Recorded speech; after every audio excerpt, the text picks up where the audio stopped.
ഉമ്മൻചാണ്ടിയുടെ 1ാം ചരമവാർഷികത്തോടനുബന്ധിച്ച് പുതുപ്പള്ളി പള്ളിയിൽ പ്രത്യേക പ്രാർത്ഥനകൾ തുടരുകയാണ്.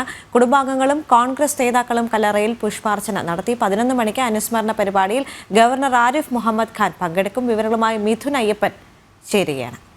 മിഥുൻ, അവിടെ ഇപ്പോൾ എന്താണ് നടക്കുന്നത്? പ്രാർത്ഥനകളാണോ? 11 മണിക്കാണ് ഔപചാരിക അനുസ്മരണം അല്ലേ?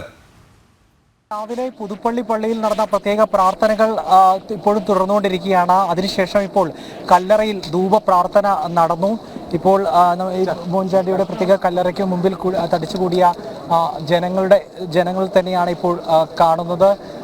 നമുക്കറിയാം എത്രത്തോളം ജനങ്ങളുമായി അടുത്തു നിന്നിരുന്ന ഒരു നേതാവാണ് ഉമ്മൻചാണ്ടി എന്നുള്ളത്. അതുകൊണ്ട് തന്നെ അദ്ദേഹത്തിൻ്റെ മരണശേഷവും ഈ കല്ലറയിലേക്ക് നിരവധി ആളുകൾ ഒഴുകി എത്തിക്കൊണ്ടിരിക്കുകയായിരുന്നു. ഇപ്പോഴും ഈ 1ാം ചരമവാർഷികം നടക്കുന്ന ഈ സമയത്തും അത് തന്നെയാണ് ഇവിടെ നിന്നുള്ള കാഴ്ചകൾ. വലിയ രീതിയിൽ അദ്ദേഹത്തെ സ്നേഹിക്കുന്നവരും കോൺഗ്രസ് പ്രവർത്തകരും എല്ലാം തന്നെ കല്ലറയിലേക്ക് എത്തിക്കൊണ്ടിരിക്കുകയാണ്. അവിടെ പുഷ്പാർച്ചന നടത്തുന്നു.